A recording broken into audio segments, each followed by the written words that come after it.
Fleming for Craig Hignett. Hit it, Higgy. Higgy hits the track.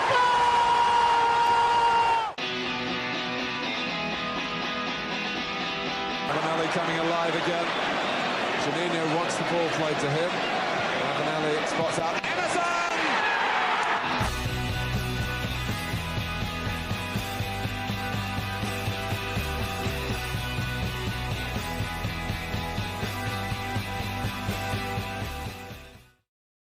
Hello and welcome to the Boro Breakdown podcast with Johnny, Dana, Tom and Matt. We're the Boro podcast that gives you all of Boro Matchday chatter in a podcast. And well, some breaking news. Michael Carrick has parted ways with Middlesbrough for 2.5 years in charge. Graham Carrick and Jonathan Woodgate has also left.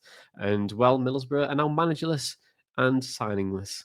And well, there's a whole summer of eventfulness to happen.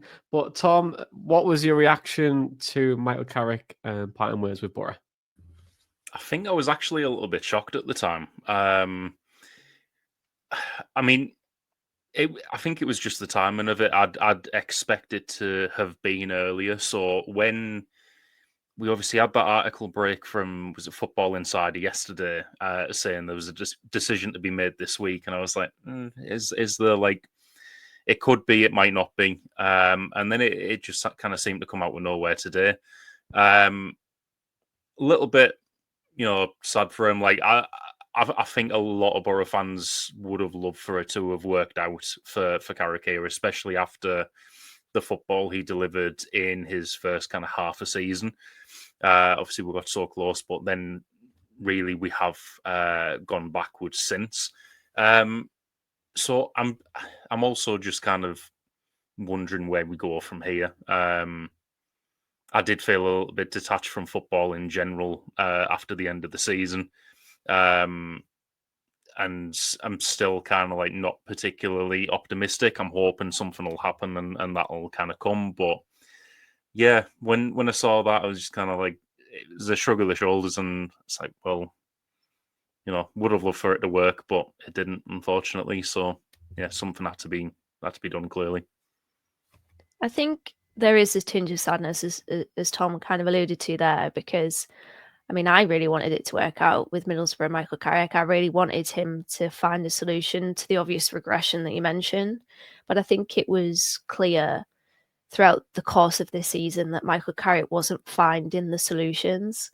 And ultimately, it left him in a position where fans had turned. We obviously had our end of season review, and the questionnaire or the survey that we put out asked fans about their faith in Michael Carrick, and you could see the difference really between last season and this season. Last season, a lot of fans were in favour of Michael Carrick. This season, very different. I think some people still were, but the majority were either apathetic or leaning towards they were a bit Carrick out. And so it left him in a predicament where if he started next season slowly, then it would have got pretty toxic, I think. And you would have been looking at the October boot, as we have discussed before, because Steve Gibson typically does let go of managers around that time. And then if that was to happen, it would kind of be like, well, what was the point in going into the season with him? So I think it was a big decision that Middlesbrough, I feel like, had to make. If anybody says that this is an unfair decision, I wouldn't agree with that personally. I think Carrick has had the time. He's the longest serving manager in the Championship. He's had 2.5 years in charge, which is a decent amount of time. He's been backed. He brought in his own signings in January. He really wanted Kelechi Iheanacho when he could have had David Strelic, who had a really good season in, I can't remember what division is it. It's not, is it Slovenia? Is it the Slovenian, Slovan Bratislava it is, for them. So yeah, the January transfer window in part was to do with Michael Carrick, but ultimately I think I am sad and disappointed because I really wanted it to work out, and unfortunately it just hasn't. Yeah, I second all of them opinions. I was shocked probably because of the timing. For me, I just assumed with every passing day that went by as we ticked into June, this review was getting longer and longer, and some are even questioning whether it was even happening anymore. I thought the likelihood of him still being here was just getting stronger as the days ticked by, so I didn't see this coming at all. So I don't know if they've tried to come to some sort of agreement behind the scenes in terms of a new setup with his coaching team or whatever, and they've not been able to come to an agreement, or it has just took this long to come to the conclusion. But yeah, even though I have made my sort of thoughts on Carrick clear and that I've been open for a change for a long time, I've felt the same level of apathy, and I've lost the faith when it comes to Carrick, like a lot of fans have, that Dana alluded to in the poll that we did. There's still a massive degree of sadness for me as well, because I think he's a really likable manager, a really likable guy, willed him to do well, really believed at times he would be a success here. And I still feel like under the right circumstances, he will be in the future somewhere else. But yeah, given the thoughts and feelings amongst Boro's fan base, we were going into next season in such an apathetic place, teetering on the brink of, a couple of bad games early doors, and things would have just turned terribly, and it wouldn't have been healthy for Boro's season at all. So yeah, a sad decision, a shame, but I think the right one, and the right timing as well. We don't normally ever pull the trigger in the summer, so it's good that we've done that with a pre-season to come a transfer window too. So hopefully we can get the next appointment right, and it gives us all the optimism and hope we can get going into next season. You know what I think as well? The players have to take a huge amount of responsibility for this season, because I don't think that it's solely a Michael Carrick problem. I think this is a collegial effort. It's the players, it's the manager, it's the coaching staff, it's the people behind the scenes, Kieran Scott and Chris Jones and co. Like, it is a collective effort, and obviously, like, the manager is the figurehead of it. And I feel like with football fans, it's easier to blame one person or pin the blame on one person rather than like 11 people on the pitch, or more within the squad. But like, the players have really let him down this season, I think, with some of the gaffes that they've made, like the mistakes that they've made during the campaign. Like, the campaign was littered with individual errors that Michael Carrick would have been pulling his hair out watching. Like, that's down to the players in certain games. And like, I'm trying to play a devil's advocate here, because the buck stops with the manager and all that, but I don't know. I feel like with this, it's the players as well. It's the players as well for me. I said it on BBC Tees after the commentary game. If Michael Carrick goes, I'd want to see half the squad go with him, because they've not been good enough. Like, I don't think Michael Carrick has been good enough either. But the players have to take a big wedge of responsibility, because they've really let themselves down this season, I think. I've just got a couple of points to add as well. I think something that really threw me in regards to the timing of this was that announcement last week that we were playing Rangers in a friendly, and then the post was Michael Carrick's Middlesbrough go to Ibrox in the summer. I think a lot of people, kind of judging from what people have said on message boards and social media, thought that was like a sneaky way of saying, yeah, he's staying, and then it just kind of came about today. But I think off the point you just made, Dana, about the players taking responsibility, I think it's a whole club thing. There's going to be a lot of areas that need to take responsibility, and something I was actually quite encouraged by was the fact that the club was saying, we're not going to make a snap decision, we're going to be reviewing everything. And I was thinking, right, even if Carrick is to stay, at least we'll have reviewed everything. And there might be things that, in terms of like medical training, the amount of injuries we've had and stuff like that could still be a factor that affects a new manager. But that could have also been to do with Carrick's training methods and stuff. So I think with that, at least that's been done. The club seem to have taken the time with it. And what I will really be looking out for in the next season is if we are seeing things like that are less of an issue, if we might see Riley McGree for more than 5 games this season, or might see Darrell Lenihan at all. If people stop doing their Achilles in training, it's going to be interesting to see that, as well as a different style of management and coaching.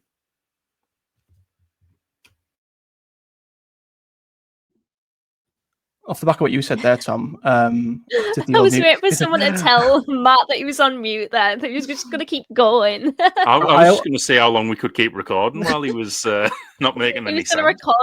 He was going to record a whole podcast on mute there. It's the old COVID Zoom problem, isn't it? I'm surprised. I always take the mick out of people who still fall for it at work, and then I've just fell for it. Yeah, I was just going to say off the back of what you mentioned there, Tom. I felt absolutely certain he was staying off the back of the Rangers article that dropped, and I do wonder. I don't know what you guys think. If maybe I don't know if the club wanted to relieve him of his duties. I remember not long after the Coventry game at the end of the season, the noises were that the club don't want to part ways with Michael Carrick. It felt very much like it was possibly the last resort at that point.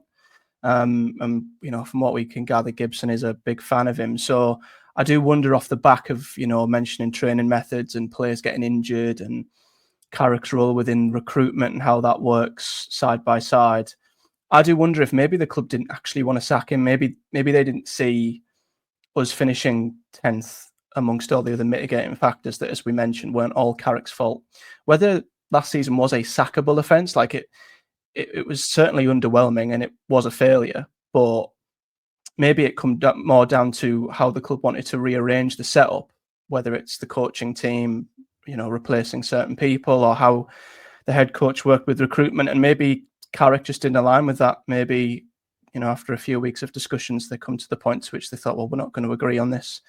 The changes the club want to make following this review, Carrick doesn't align with him. He maybe doesn't agree with him, and maybe it was more of a mutual thing. I don't know. So maybe them changes we'll see over the next couple of weeks and months. Maybe that's another way of looking at it. Yeah, and to round things off, probably from my side of things, I'm so disappointed in the sacking. To be honest, I was probably the only one I think on the show to say I'd keep him for another season, and I think the players have let him down massively from it. It's very difficult, I think, to be a successful manager when your goalkeeper's throwing in goals left, right, and centre. It's very difficult to win football matches when you're making so many calamitous mistakes. I think as a player, you've got to really have much better game management from when you are on the pitch to make better decisions, and we haven't done that. I think from a club review standpoint, look, when you're a head coach, you work with multiple teams. So as a week progresses, you have your post-match reports, you have your pre-match reports, and all of those influence how you set up the training each week. So how well is he being informed, but also how well is he communicating the information to the analysis team?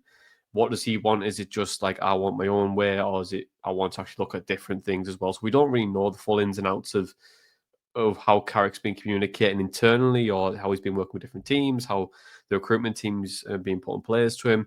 I think any actual actually being mentioned in the recruitment conversation probably signifies a big flaw between technical scouting and traditional scouting, where you know who's watching these players, or we're just solely going into a world where it's solely focused around numbers. But Carrick wanted Iheanacho. Like, but it seems like he wanted him and put him forward. So that, if that's not a scout thing, that's a Michael Carrick thing. Same with Giles Nedinson. Apparently, what evidence though on Iheanacho? Like, we don't know. Well, it's been reported. Exactly, yeah, but it's been reported, and that type of stuff. They wouldn't report that if there was nothing behind it. It would have been told to them by someone. Yeah, I think there's more to it than that. I think it's not just like, oh, let's go and get collection. Iheanacho's not playing. Do you know what I mean? I think there's more to it. You can't make one sole manager decision if it's based on. There's no point having a scouting team or head of football if they're not informed with that decision. So it has to be collective. It was always collective. You think so I think then? Sorry, do you think then that when it's like scouts maybe put a player to the manager? Do you think maybe the manager put a player out there and the scouts maybe checked it off, kind of thing, and they had a look in and said, you know what, yeah, like I kind of get what you're saying, the collective part of it. Yeah, well, like if when you're scouting a player, like you get a list of like probably from like an A to E, and you'll say like A being world class, E being not good enough. Your due diligence across multiple things around like attitude or like ability to run back, like technical side of things, that creates like an average, and then based on that average, you'll probably get put to the team. But say if like Iheanacho comes in, right, he'll probably score like a C, D. Like he's good player, good technically, but the other underlying things around it probably isn't as strong, which will probably give him a lower ranking. So when that lower ranking's there, there's got to be someone in that room saying, well, actually, is it a fit or is it not? Do you know? And if they're all collectively saying, yes, okay, let's go and get him, let's go and pay him however many grand a week, then that is a systematic flaw. Then, so everyone's who's got that final decision, who's signing it off. Because I don't think it'd be Carrick. I think it'd probably be Kieran Scott who would probably make that decision versus Carrick. Because if you look at Boro's model now, it's not about a sole manager. It's about Middlesbrough. And whoever comes in next has to fit that portfolio of players and gets the best out of them then. So I think there's probably a lot more to it than just it's just a sole Carrick sign. There's probably a lot more to it. I think Giles is a different one because you've seen the data, you've seen what he's brought, and you've seen what the manager got out of him. Whereas he was the right profile. Yeah, he was exactly. the right profile to target. It just didn't work out, and that happens sometimes. Yeah, so it doesn't always work. So, but I think in general, I would have probably kept him. You've got a manager there who's won 40+% of his games. He's developed a lot of players. Yes, things haven't really worked out, but I think if Ben Doak's fit, I think if you have Travers for a full season, you're probably hitting top 6, but we haven't. So there's lots of if, buts, and maybes, but I think he'll be successful elsewhere. And now the development aspect is a reason I think it's maybe taken so long to review, because I personally think he'd have been getting judged on a few criteria, results being the main one, but development of players to sell on would be something that, I think we've seen over the last couple of seasons he's done quite well. So I think it possibly made it, with the model the club has, it might have made it a little bit more of a difficult decision, because it's like, right, do we, get rid and get someone who's going to get better results but not develop the players, and then the club suffers a little bit more financially. I think there was probably a lot more aspects to it than just the results. Yeah, definitely. Like there's so much around what a manager would bring in or at least do. So, but yeah, again, you've got to bring a manager in now who fits that criteria of developing talent and trying to sell it on, getting results as well, and keeping Boro fans happy, which is always very difficult. But what do you guys think the downfall of Michael Carrick was?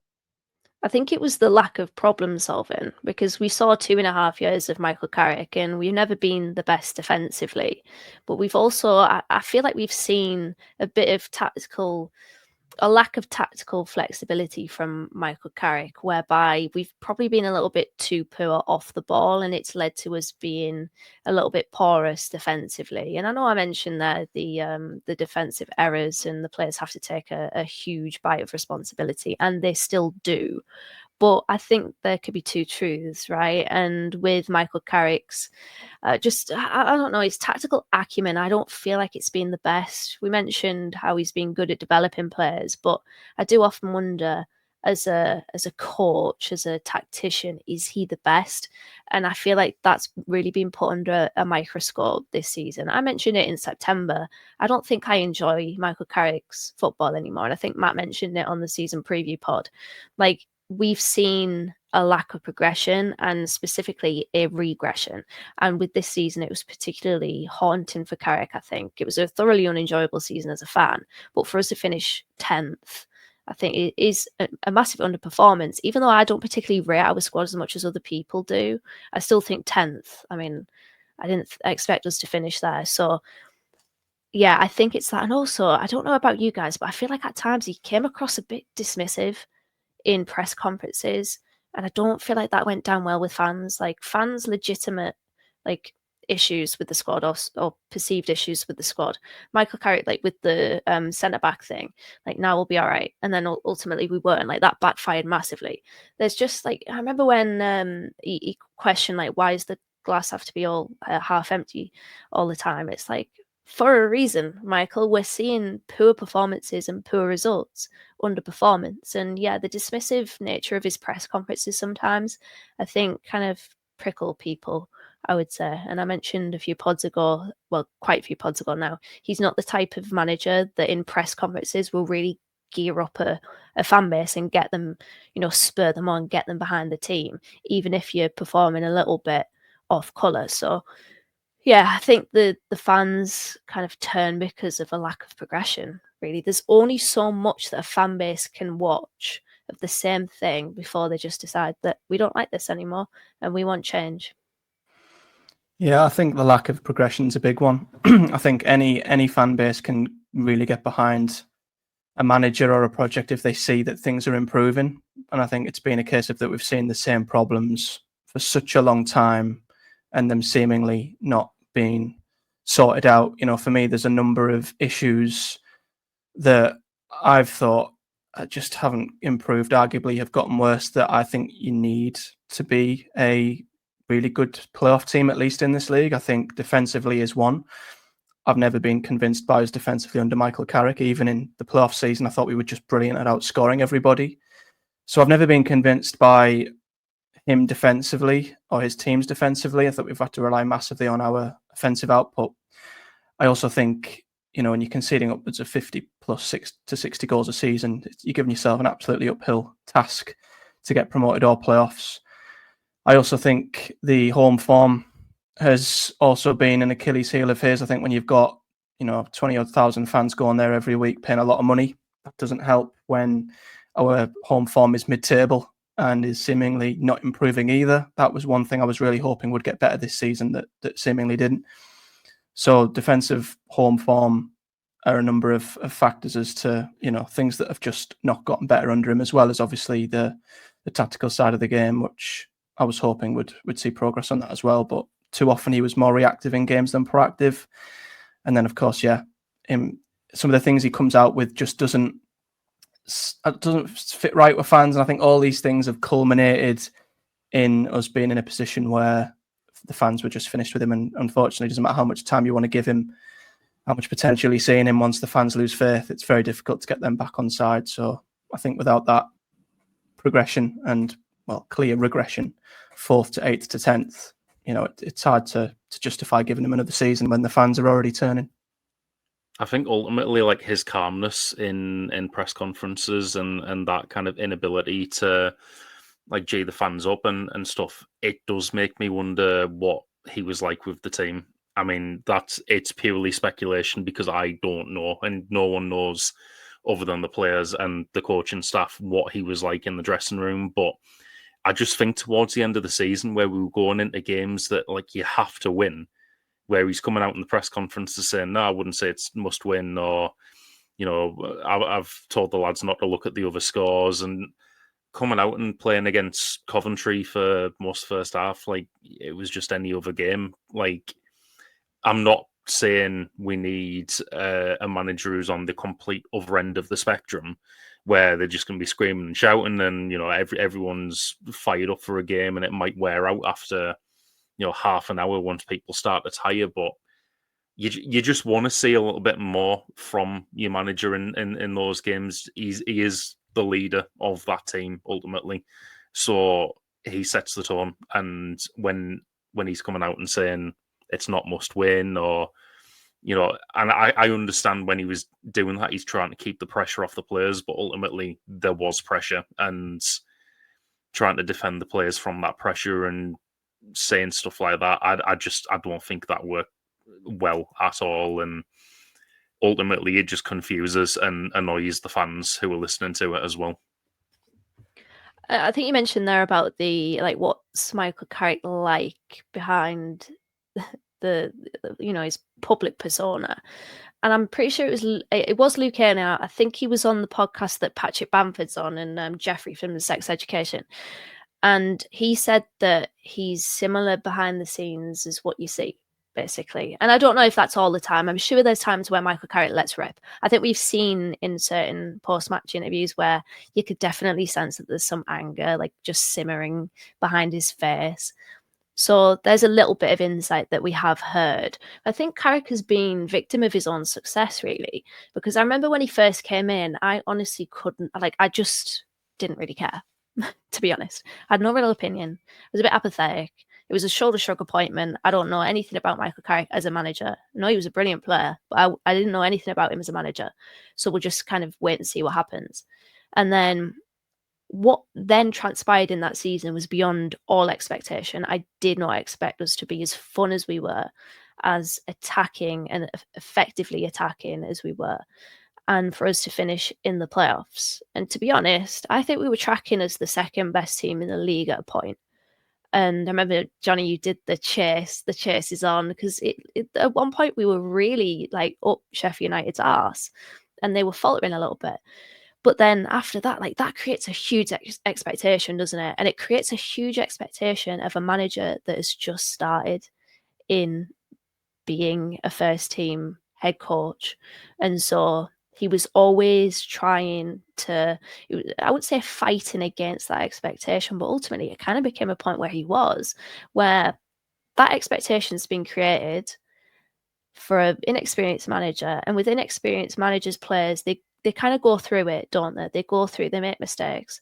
They have bad spells, bad seasons, if you will. And we just couldn't get back up to anywhere near that standard. And as soon as that was set, I feel like in hindsight, he was always battling against that for me. And it unraveled this season because he had credit in the bank still from last season, given the amount of injuries we had. But this season, we still had injuries, but we still saw the same problems, as Matt said. So, yeah, it was really unfortunate. I'm gutted, to be honest, because I did want it to work out, and yeah, it just hasn't. Do you think we couldn't get back to that level because of the lack of or the reduction in quality of the squad? Oh yeah, 100%. Yeah, if we'd have kept hold of those players in that summer afterwards, and the continuation of that squad had just maintained, I think we would have not been as good, because it's a little bit like, in the playoff season in 14-15, where we had I really loved that squad. And I personally thought that football that we played that season was better than the one in 15-16, when we actually got promoted. And the reason for that is because of the switch in expectation. I think sometimes teams, they know that they not only know how you're going to play, but they know how to combat it. And so I think it wouldn't have been the same. But I do think if we'd kept certain players, if we'd have kept Giles, if we'd have kept Akpom, if we'd have kept Archer and Ramsey and kept McGree fit and etc., I do think we would have been tracking. I think it would have been progression, I think. And that doesn't necessarily mean that we would have finished third instead of fourth. But I think it just would have been adding to it. Adding to the squad, adding to, I don't know, maybe adding a bit more off the ball, bit better defensively. But that change, the amount of change that we had in that summer was just too much, I think, which is why we had such a slow start and why there were a lot of teething issues, because we saw post-Giles Carrick trying very obviously to do something differently with like Lucas Engel, and it just didn't work. And it goes back to my point of his tactical acumen. Lots of swings and lots of misses, I think, with Carrick. I think we struck gold in that initial first 6 to 8 months. And I feel like it's kind of unrealistic in a way, looking back, to expect Boro to have that level of quality again, to perform at that level. I think with the way Michael Carrick wants to play, I think you need very good quality, very high quality. And I would not be shocked if he went to a different team tomorrow who had a big budget, who could give him really, really good, technically good players to play his style of football, and it'd be an absolutely roaring success. I just think over time, maybe it was unrealistic to get the players in who could replicate what we had in 22-23 without obviously shifting things up tactically, which just never seemed to work anyway. So that's why I wouldn't be surprised to see him be a success elsewhere, and why I thought maybe in order for us to be successful and compete with these teams at the top end of the league who've got money to burn and players coming down from the Premier League, I think we just have to be a bit cleverer, a bit more methodical, dare I say, a little bit more defensive. And that's why I just thought to expect a Michael Carrick Middlesbrough side with the players we can bring in to be as good going forward as we were hoping we would be, like in 22-23, I thought it was always going to be a little bit unrealistic unless we shifted to a slightly different way of playing, which unfortunately we never look like doing. Yeah, I think with the regression point, I think the regression in squad quality has also mirrored the level of where we've dropped to. I think there's definitely, we've spoke about it so many times on this podcast about, improving that floor, trying to make it better and better and better. And I think there's still a lot of work that needs to happen to make that to make us into a team that can consistently hit or try and attempt to hit that top 6 every year, because we haven't really historically over the last few seasons. It's only really been this era under Carrick where it's been a consistent top 6 hit or try to hit it. But what do you think's next for Boro then? Because we don't have a manager. There's a lot of players who are positions that we would like to improve on. So what do you think is next? Who do you think replaces him, and also where do you think Boro go from there?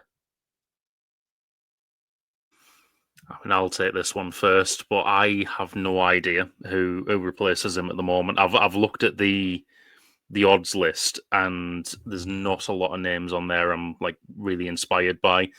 Obviously, the two favourites, I say favourites loosely, but the ones who seem to be getting mentioned the most at this moment in time are Steve Cooper and Rob Edwards, both of whom have promotions from this league. So, you know, there's that going for them. But at the same time, Steve Cooper wasn't exactly, tearing it up with Leicester in the Premier League. So it's like, if he gets you to the Premier League, what then? And Rob Edwards, although he did get Luton promoted, he also played a significant part in them getting relegated from the Championship. So, and he's also got the relegation from the Premier League on his CV as well. Looking a little bit further down the list, you've got Danny Rowell, who I think a lot of people, definitely Matt, really, really want to see. I wouldn't mind that as much.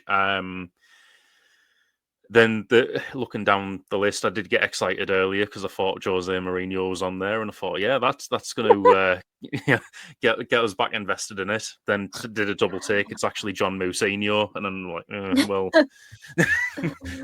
it's still good, but not as good after that initial spike in emotion there. I'd love it if it's someone kind of just outside of who the bookies are thinking at the moment. I'd been scrolling one Boro just before we started recording this, and someone threw out Davide Ancelotti, Carlo's son, who's currently coaching at Real Madrid. And I'm like, well, we did all right with the last coach from Real Madrid, so maybe. But, he might be wanting bigger things, to be fair. I'm not sure if that's even an actual link, so no one quote us on that. I think it was just someone throwing a name around on one Boro. But there's people out there. Maybe Gareth Southgate comes back and finishes the job. Who knows? But yeah, I'd like to see us bring in someone who's not tied to one way of playing tactically. Not saying they need to mix it up and do different formation every game, because I don't really like that either, but just the ability to change it in game or identify where something is going wrong.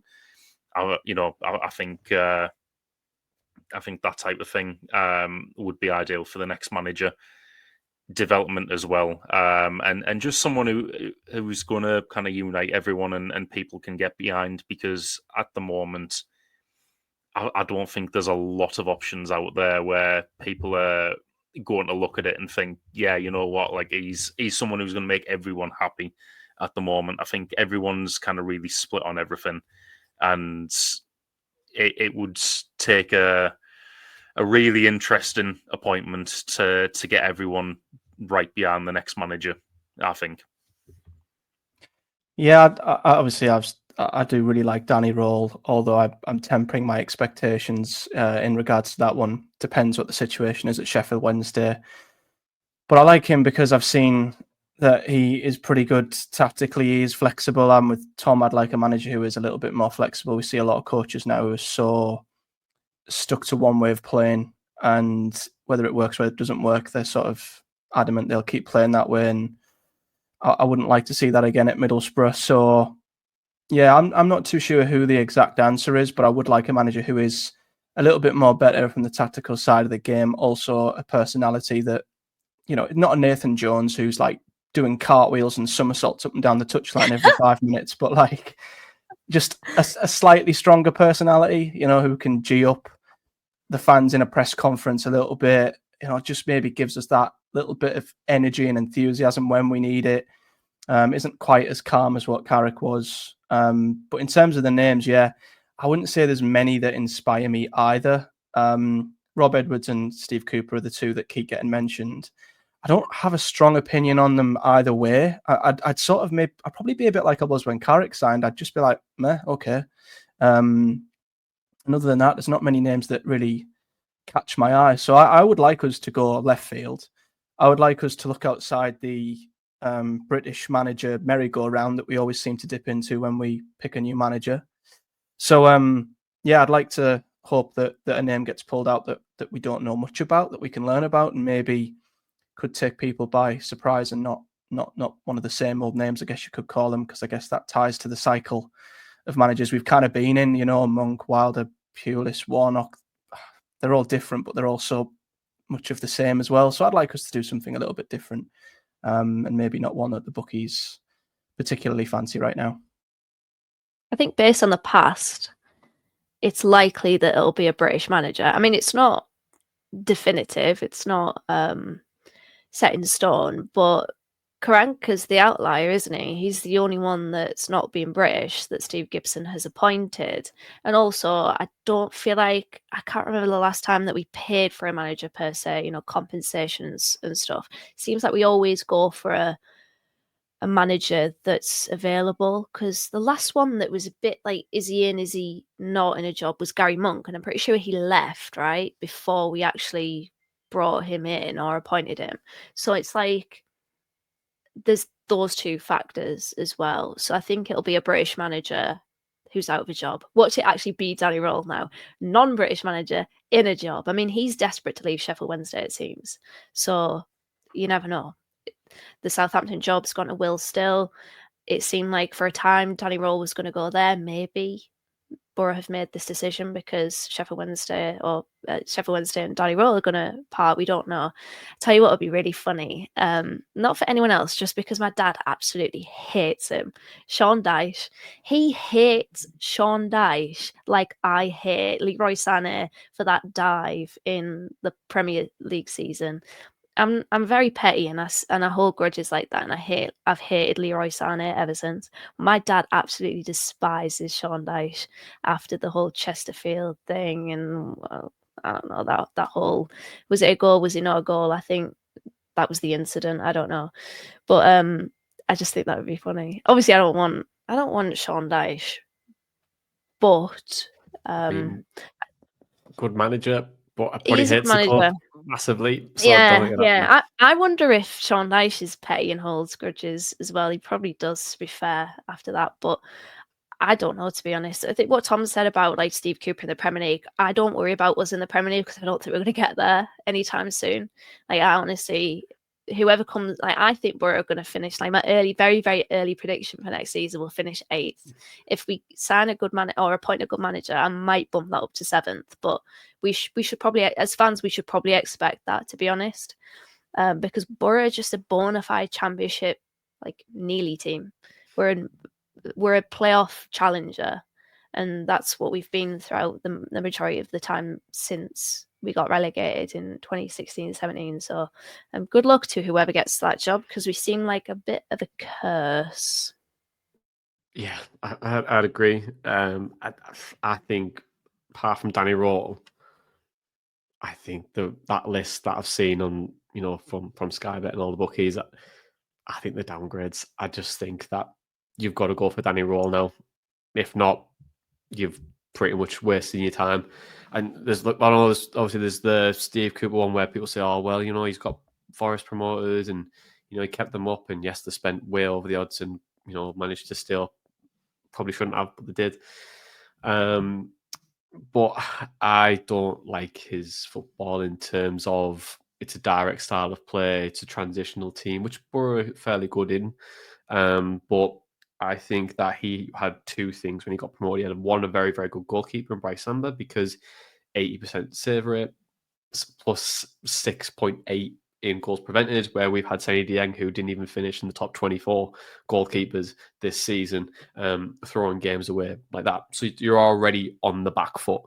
I think Carrick's time will, hopefully showcase, his impact, I would say. I think he's definitely held us up to this level.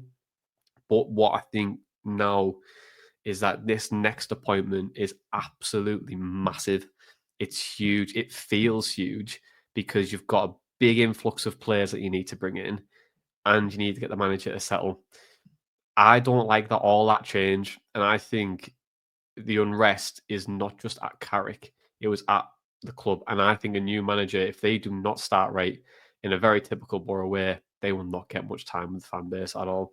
And I think that's how the fan base feels at the minute. It's very apathetic. It's very much like I'm just sick of this.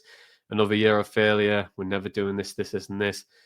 So it's big. It's a huge job. It's a huge job for whoever takes it now. But for me, I just think if it's not Danny Roll, or do you want to go rogue and maybe get a Ralph Hasenhüttl or something, or something random like a Lee Carsley, maybe get, he could take something. But Johnny Howson.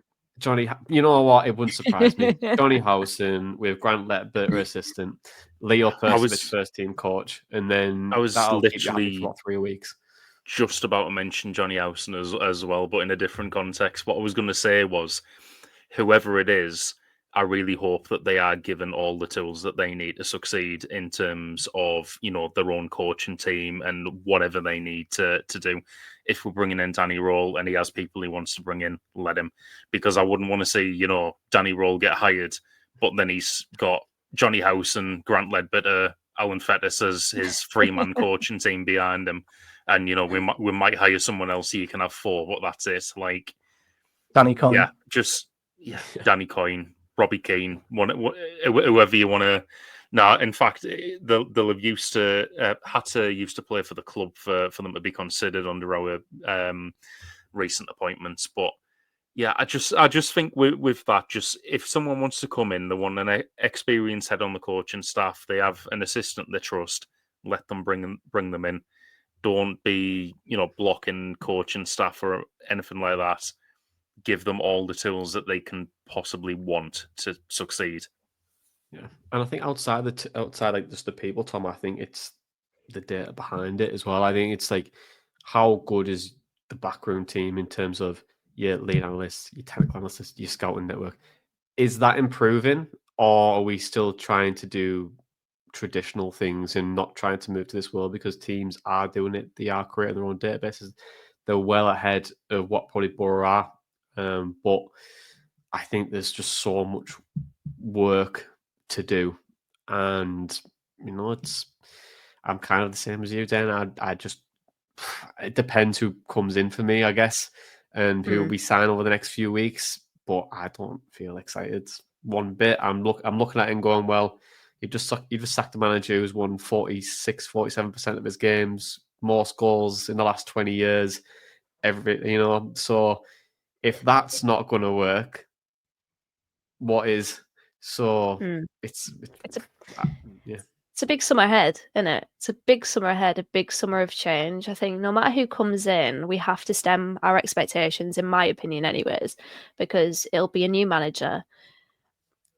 I was going to say potentially a new style. There'll be new players, but on the style point, I do actually have a question on this, because we've got Kieran Scott and a director of football, and I guess that there is the continuity wanted there.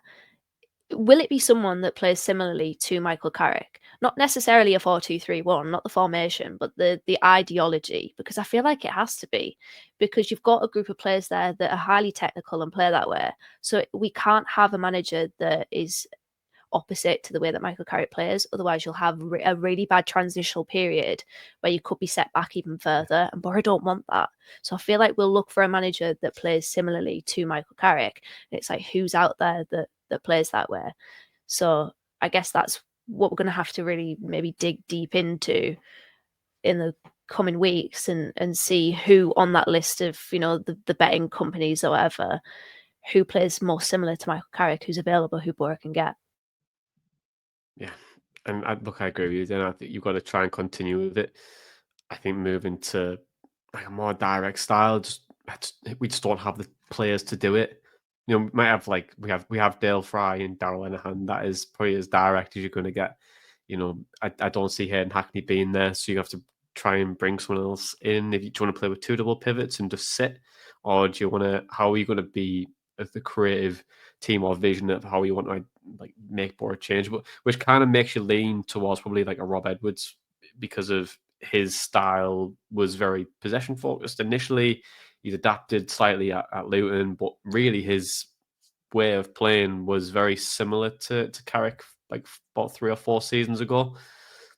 So like again, I wouldn't be shocked if he was appointed. But then again, it's like he's got a tarnish rep. So it's like, is he going to get much time? Probably not. So yeah, I mean, let us know in the comments, I guess, who you want. Because there's a lot of people out there. There's a lot of them who can potentially take the role, but whether it'll be a success, who knows? Because no one's a success at Middlesbrough because we're always in the Championship.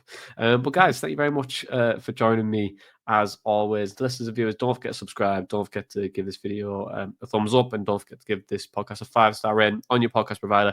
Help us get found, charted, and all that kind of fun stuff. But for right now, this has been the Boro Breakdown podcast, and that was our Boro Matchday Chatter in a pod. Up the Boro.